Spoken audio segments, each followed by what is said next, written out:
about this through your film, so I had no idea this existed and was around. So you worked for Nat Geo, you were traveling around, and you were there when you found it? Or no, you found it online first? Yeah, I saw a photo online while I was doing research for other of their work. And then you said, I'm going to make this happen, I'm going to go and make the film. Yeah, we had not been to, I had actually never been to Asia before. I don't speak Mandarin nor Tibetan, and neither does Liz or Annie, and it was quite a process to land on the film. It took about 3 years to make, from that moment of seeing the photos to the first time we showed it. So, yeah, and then after we finished the film, there's a number of challenges working in that part of the world, let alone the cultural language barrier. There's the idea of anonymity and censorship working within China, and the policies of the Chinese government around filming in Tibet. And so after we were able to capture the film and communicate with our subjects, we then needed to replace their identities both visually and acoustically for production of their identities. So we re-recorded and did work with refugees from that town in Dharamsala, India. So, well, I think you, of course, handled the material very well with respect to everyone, I think, to all the subjects. So now, when we played it in the summer in Los Angeles, you were in Scotland. So how many places has it shown, and has it shown over there as well? Yeah, we showed over there as in Tibet, or yeah, have they seen? Yeah. Well, the film has been seen in India. It's been seen by people from the town, and they've been able to share amongst themselves. Showing the film in Tibet and China is going to be a challenging thing at this point. We're really excited to do that at some point. I'd like to go back and make future work there, so it's kind of a tricky communication. Yeah, sure. So yeah, we showed the film at the Edinburgh International Film Festival in June. And right before that, we had the opportunity of sharing with AFI Docs in their inaugural year. They rebranded from Silver Docs. And that was amazing. We got to show the film at the White House, and that was powerful to be able to sort of speak the words of what's going on in this part of the world in that setting. I guess we showed at the Palm Springs International Short Fest and some ethnographic film festivals, and I guess we were nominated for the Student Academy Award. And what else? I don't know. Gotcha. That's great. Okay. Any questions? I'd also like to acknowledge Hannah Townsend, who wrote the music for the film this year.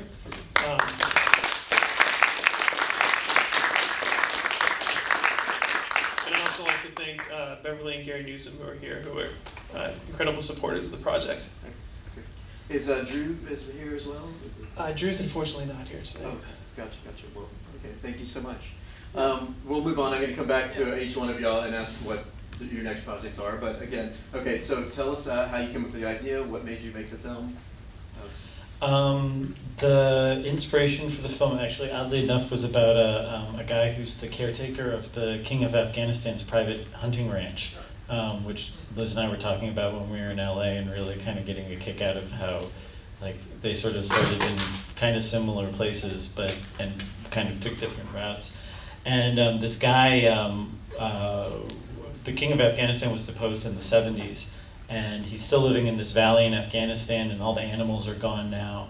But he's still living there waiting for the king to come back, hopefully. And I just thought it was a really, really poetic story. It reminded me a lot of Samuel Taylor Coleridge's poem Kubla Khan, and the Garden of Eden story, and all these kind of like archetypal, just tales like that. Obviously, we couldn't shoot it in.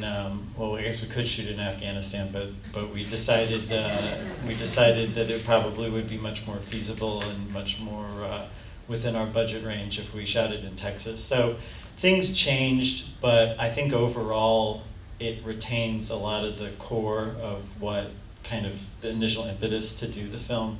But it addresses it in a way that's much more sort of Texan. Or we've had. I had a guy come up to me at a film festival in Oklahoma, and he came up to me and he said, I never want to see your film ever again.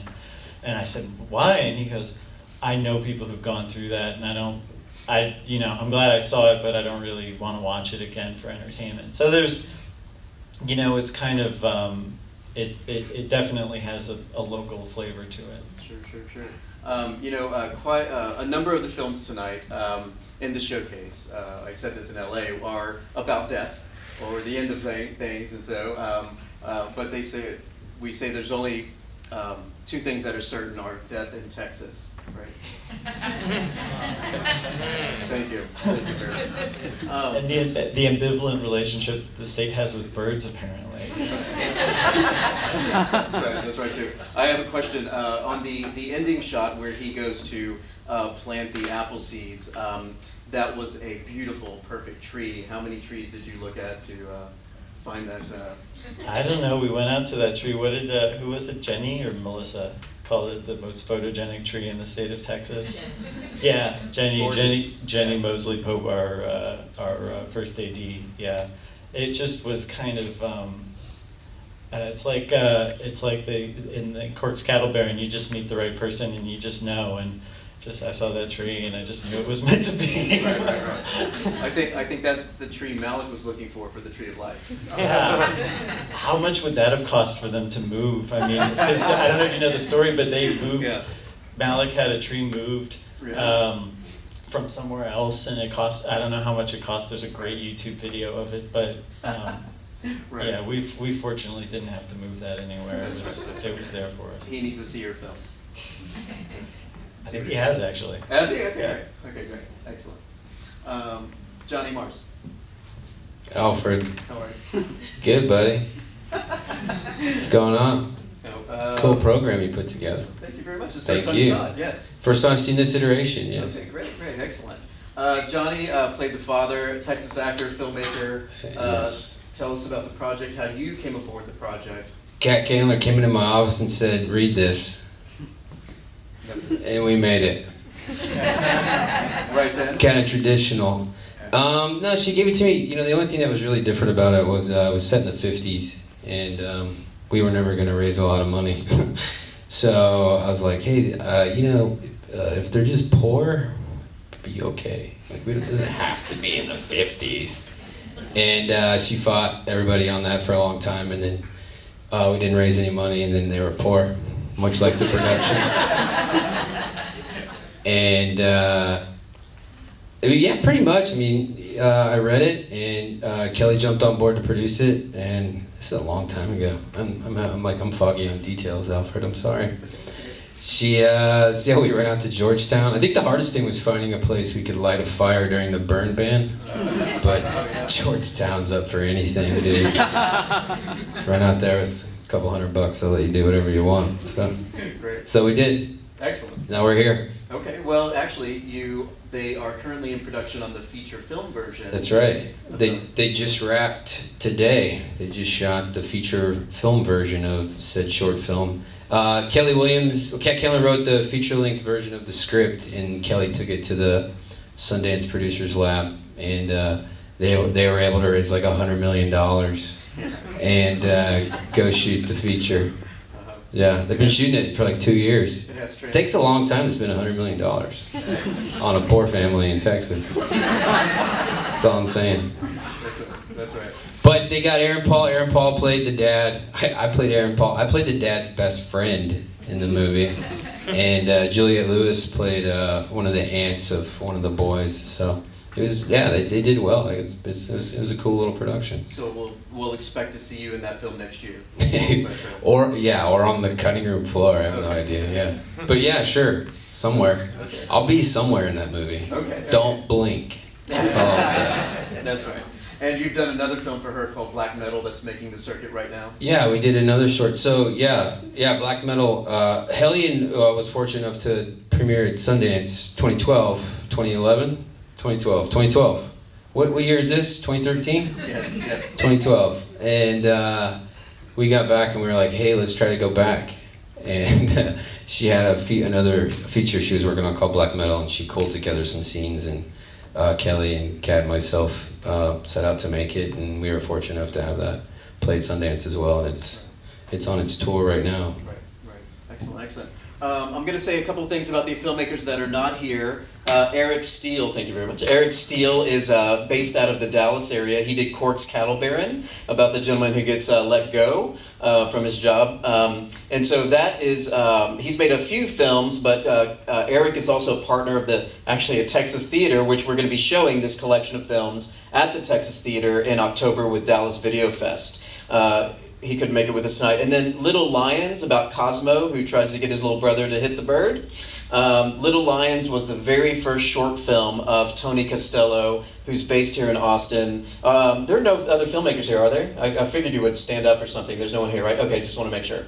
No one else can make it. But Tony Costello is actually in production on his thesis film right now for UT, and he couldn't make it. But Little Lions is his very first short film. So he made that film, and he's working on his next film right now. His new film is about two brothers who go out for one last evening before one of them ships off, and their car breaks down, so it's about them and their adventure walking home together. That's the new film. So what I'd like to do, I'm going to pass the mic back this way. Please let us know what you're working on next, what's coming up for you. I'm actually producing, directing a TV pilot right now. Okay. Craig and I are working on a feature also with Jenny Mosley Pope, the aforementioned Jenny Mosley Pope, co-producing a feature that it's centered around the murders in Juarez. When we go to the Texas Theater, I call dibs on Oswald's seat. Okay, yeah. Yeah, dibs.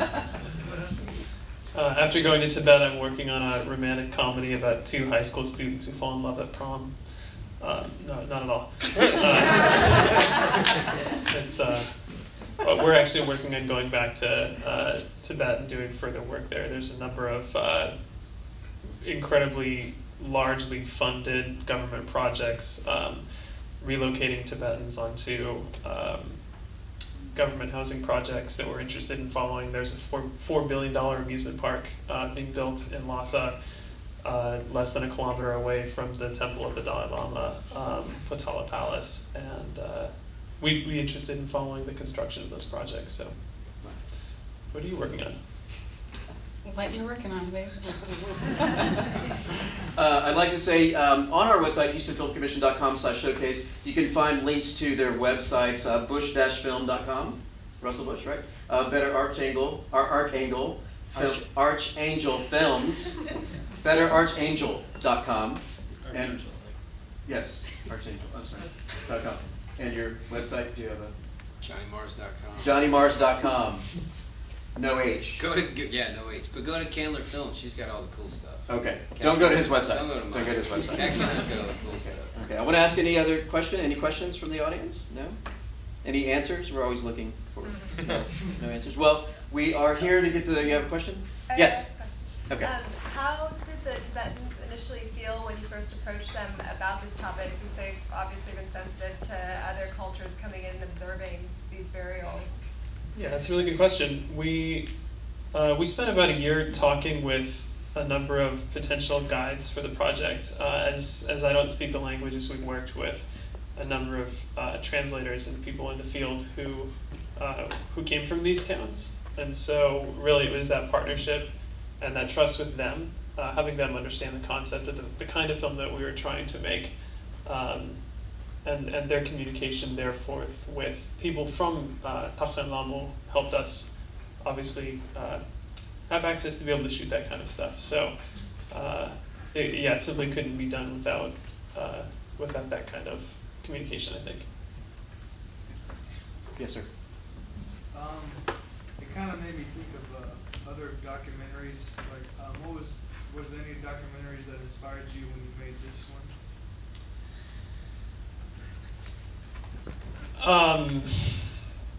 Let's see. Yeah, maybe Robert Flaherty's work, Nanook of the North. I think there's a really interesting conversation built around that film in terms of staging, in terms of an outsider coming in to document and take forth conclusive knowledge about this culture that we might not understand in the West. And so we try to have a mind about us that we're not trying to draw anthropological or social conclusions from the subject, but rather that we're trying to go in and explore and have a process of understanding for the audience. Therefore, I hope that you have your own answers and your own questions, that I'm not delivering this sort of stamped knowledge about it.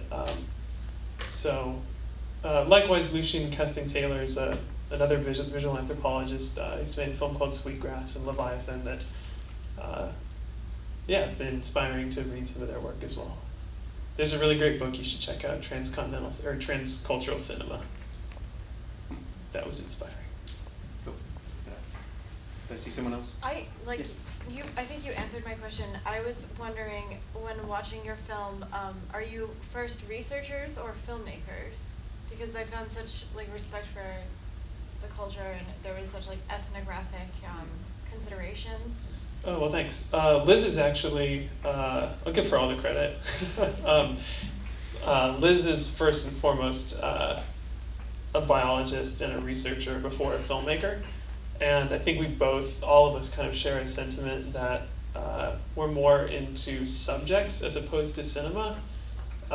Cinema is an incredible storytelling tool, but it's not a story in itself, nor is it a subject. And so we try to set aside,